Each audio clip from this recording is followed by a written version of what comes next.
The ego is the system that runs your sense of self. It is made out of thought patterns, emotions, and behavior loops, and the stories that try to hold it all together. Left unchecked, it creates endless existential searching, chronic disconnection, and the persistent sense that something is wrong.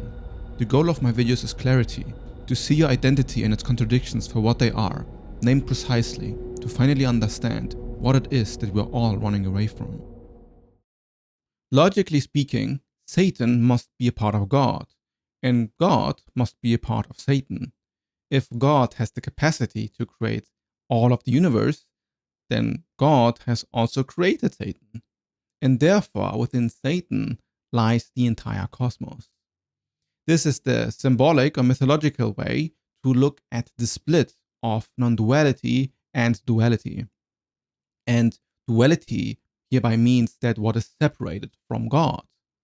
And what is separated from God in biblical stories is Satan, right? Or Satan rejected God. It rejected the unison and therefore, split between heaven and earth. And the hell realms. Now, this also implies that whatever creates some sort of duality in existence, like the fact that there's you and me, up and down, one object clashing against another object, like a tree being able to burn because there's fire and plant matter, or a stone being able to be broken and forged, right? It all requires for duality to exist. And the moment duality exists, you also create destruction. And destruction for us as humans is akin to suffering. If there are two opposite forces fighting against each other, or let's say if there's the possibility for two forces to fight against each other, you create the possibility of good and evil. If you say you reject some aspect of experience, like you reject the ability to die, for example, because you want to be alive, you create a split between everything that could possibly kill you. And what could possibly kill you is then deemed as evil. Then experientially, if you do, have parts of yourself you don't accept, like some, very wild fantasies you have, then you kind of reject these parts and you put them into your own subconscious or unconscious.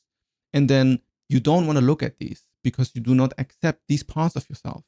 And these parts that you then don't accept about yourself are deemed as evil. And then there is, again, a split.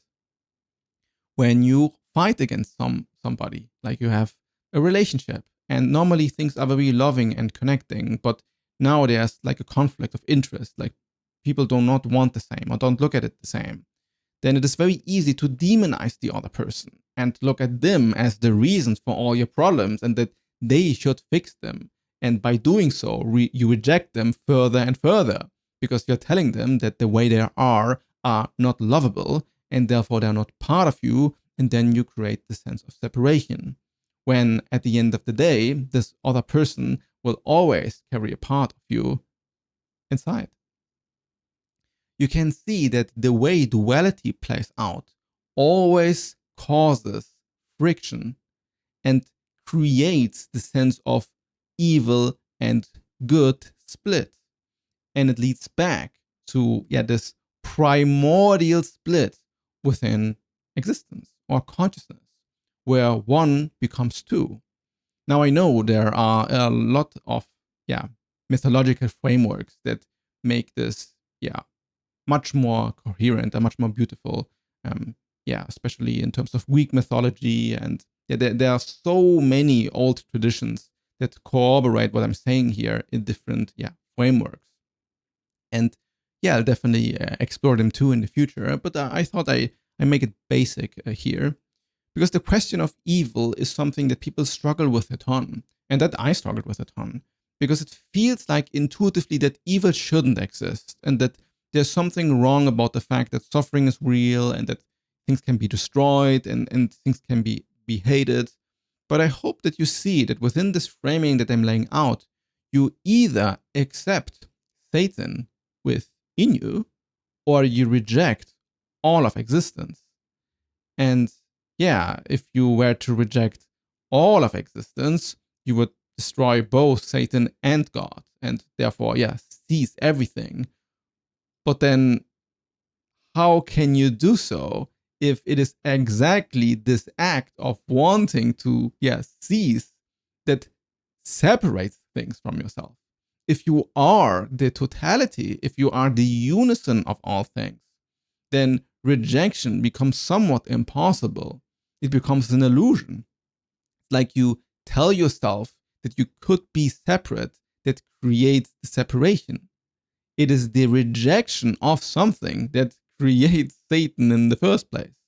And I hope that you see that in the way I'm framing Satan in the story, I'm actually not framing him as some ultimate evil or something that is, actually wrong, but it is a part of what makes the universe possible in the first place. It is part of God.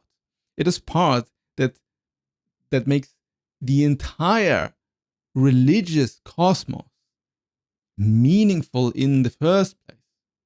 Like, what would there to be to fight against if there was absolutely no duality, no friction, and no conflict?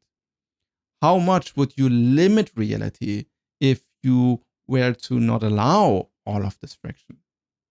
And then also look at how much we love the potential for evil.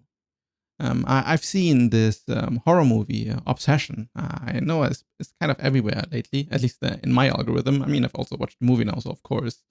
And I can see how much appreciation is there for the dark aspects of reality. The same is also, true right now with the backrooms, which also gets kind of, mentioned often in the same breath, because it also kind of captures, it's a psychological zeitgeist and a sort of fondness for what is possible in, just conscious space. And you can see that in a way we are all enamored with the potential for darkness. We love to see true crime scenes or true crime, things. We kind of enjoy to be able to look at fights from the back seat. We kind of are fascinated by war and destruction and death. And when I say that, Satan carries the entire cosmos within him, it's you.